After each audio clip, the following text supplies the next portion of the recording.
put your motor on, you have to pick which gear you're going to use. So are you going to use this smaller gear, or are you going to use the bigger wheel gear? You get to pick. I'm going to start by using this one.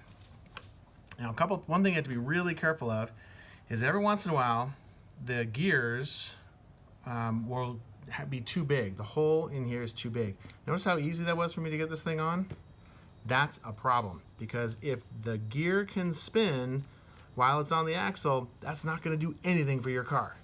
This motor is going to be spinning this thing like crazy and your car will go nowhere. So first of all, make sure it's not too easy to get on.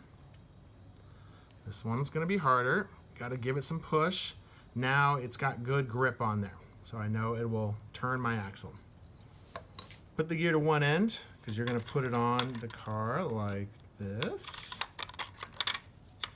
I always recommend trying to put as many parts on your axle when it's not on your car as you can, because you can definitely break those bearings when you put the putting parts on. Come on. There we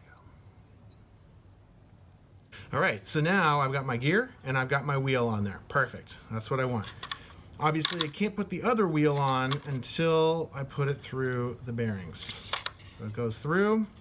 A good test, a good simple test for friction on your car is to have one wheel on and just spin it.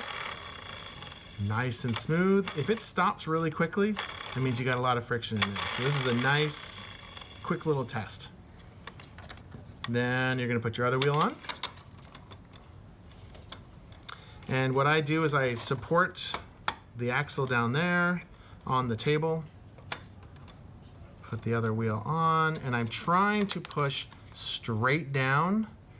If you start coming in at an angle like this, you can rip your bearings off, so just be careful about that. Ask your teacher for help if you need it. And then if it's having a hard time, you can hold one side, the side with the gear and the wheel on it. Hold that and kind of twist the wheel, and it will eventually, and kind of give it a little push and a little twist. And if all goes well, it's coming through this side. Oh, it's trying though. It's almost through. There we go. There we go. Now it's all the way through. But I put them on too tight. So remember that spin test? This is not spinning. So I need to back off the wheel just a little bit. Try it again. Still a little stiff. Back it off. See, there's a little wiggle now. That's what we want. We want it to have a nice little spin to it. All right, so front and back, spinning nicely. Everything feels good. Time to put on the motor.